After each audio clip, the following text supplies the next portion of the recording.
The singer R. Kelly's been sentenced to 30 years in prison for creating a scheme to entice and sexually exploit young aspiring singers and underage children. The R&B star was convicted in September of racketeering and sex trafficking.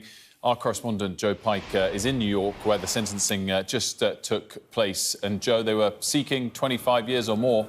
They got 30.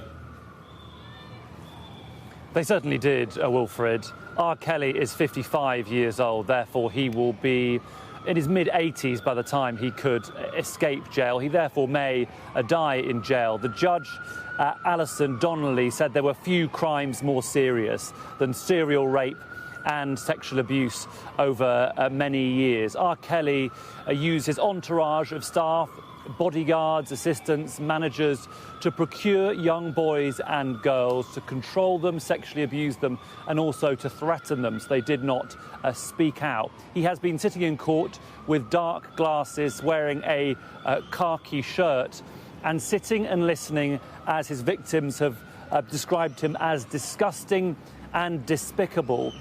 One said he was a Pied Piper who lured children with his money and celebrity. With every addition of a new victim, you grew in wickedness, one said. You used your fame and power to groom and coach underage boys and girls for your own sexual gratification. Another victim broke down in tears as she talked about the impact of that abuse on her life and on her mental health.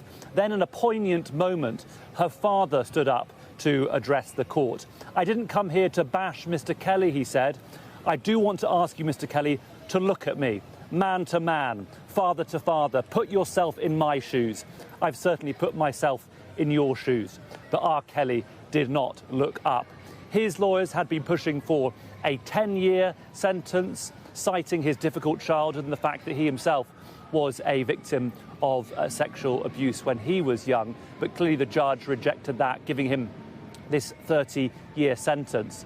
Two dynamics have really been particularly horrifying in this case. One, that R. Kelly continued with this abuse for so many years, and it was almost an open secret that he was a predator. Some argue that those within the music industry were complicit because they knew they were benefiting financially from the success of his musical career. Another dynamic some of the victims have touched upon is around race. Many of the women, most of the women that R. Kelly abused were black, and some of them believe the colour of their skin meant that their voices were not heard, their stories were not believed. Well, now, finally, they have. We expect to hear from some of those victims and their lawyers when they come out of the court in the next half hour or so. But as one of the victims said in court today, "You, R. Kelly, are dangerous at whatever age." He will be out of prison, perhaps when he's in his mid-80s, but he now faces a 30-year term,